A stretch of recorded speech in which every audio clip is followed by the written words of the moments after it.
নমস্কার বন্ধুরা, আমি শান্তনা। আজ ফ্রিজে পড়ে থাকা 3টে স্লাইস ব্রেড দিয়ে আমি একটা দুর্দান্ত স্বাদের স্ন্যাক্স বানিয়েছি।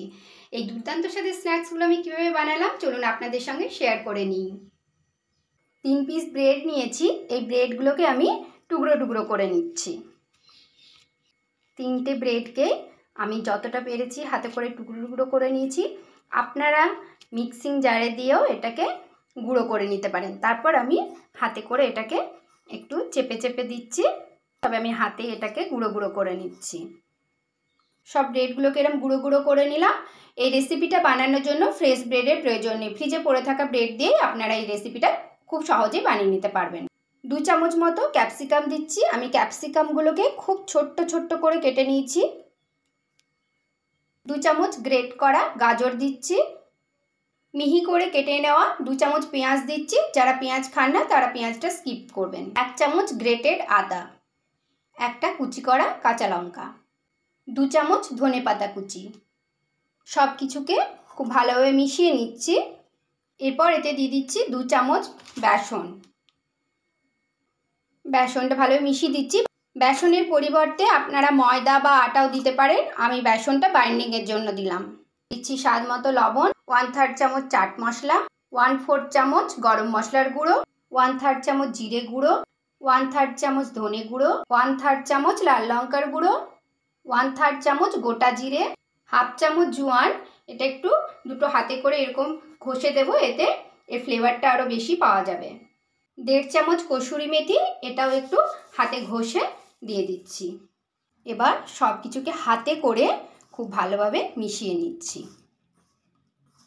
এরপর আমি একটা স্লাইস চিজ নিয়েছি, এটাকে আমি এর মধ্যে দিয়ে দিচ্ছি। এটা আমি একটু আগেই বের করে রেখেছিলাম তাই গলে গেছে। এর মধ্যে আমি এটা দিয়ে দিচ্ছি। চিজটাকেও হাতে করে এই বাকি মিশ্রণের সঙ্গে মিশিয়ে দিচ্ছি। এইরকমভাবে যদি বাইন্ড করি এটা একটু শক্ত শক্ত হচ্ছে, আমি এই জন্য 1-2 চামচ জল দিয়ে এটাকে আরেকটু মেখে নেব। 2 চামচ জল দিয়ে আরেকটু মেখে নিচ্ছি। 2 চামচ জল দেওয়ার পর এটা আগের থেকে অতটা হার্ড নেই, তার থেকে একটু সফট হয়েছে। এবারে আমি এটাকে যেরকমভাবে আমরা আটা মাখি একটু মেখে নিচ্ছি। দিচ্ছি 1/2 চামচ মতো তেল, 1/2 চামচ রিফাইন্ড অয়েল দিলাম। আপনারা এতে সর্ষের তেলেরও ব্যবহার করতে পারেন, খেতে খারাপ লাগবে না। এবারে আবারও আমি তেল দেওয়ার পর একটু এটাকে মসৃণ করে মেখে নিচ্ছি। 4 থেকে 5 মিনিট একটা ঢাকা দিয়ে এটাকে রেস্টে রেখে দিলাম।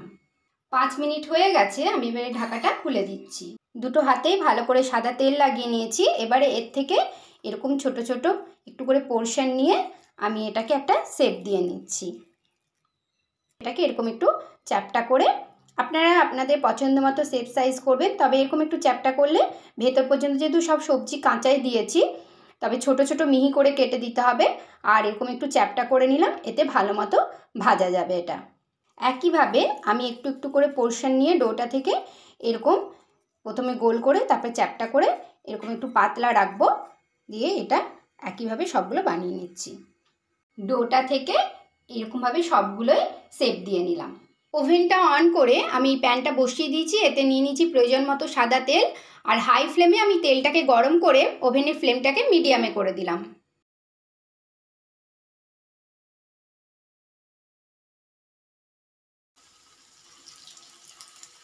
এবার আমি একে একে এগুলো দিয়ে দিচ্ছি। আমি সব কটাই তেলের মধ্যে দিয়ে দিয়েছি। এবারে আমি আস্তে আস্তে একটুখানি নিচটা ব্রাউন হয়েছে, এই যে দেখুন, একেবারে সঙ্গে সঙ্গে উল্টাতে যাবেন না, একটু 2 মিনিট পরে এগুলো উল্টে দেবেন। দেখবেন নিজের থেকে এরকম খুব সহজেই উঠে আসছে। তারপর এপিট ওপিট উল্টে পাল্টে ভালোভাবে ভেজে নেব।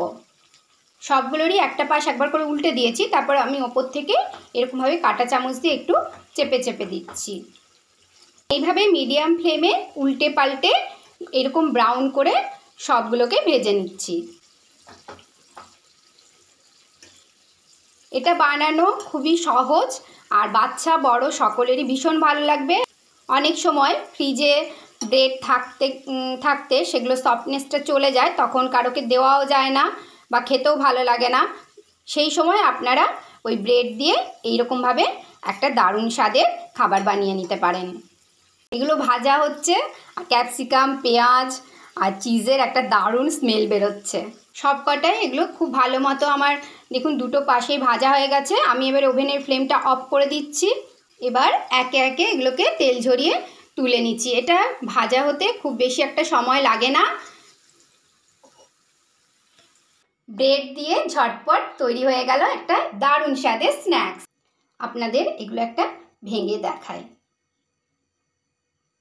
ভেতরের মশলাগুলো যা দেওয়া আছে চিজ সমেত, এটা তো খেতে অসাধারণ হবে। আর দেখুন এটা বেশ ক্রাঞ্চিও হয়েছে। এরকম স্ন্যাক্স আপনারা চায়ের সঙ্গে বানিয়ে তো খেতে পারেনই, বাড়িতে গেস্ট এলেও আপনারা চটপট বানিয়ে দিতে পারেন। চিজ দেওয়ার কারণে বাচ্চাদেরও এটা ভীষণ ফেভারিট হবে। Please do like, comment, share and subscribe to my channel. আজ এই পর্যন্তই, দেখা হচ্ছে পরের ভিডিওতে এরকমই সহজ সরল কিন্তু দুর্দান্ত স্বাদের কোনো রেসিপি নিয়ে। Till then take care, thank you.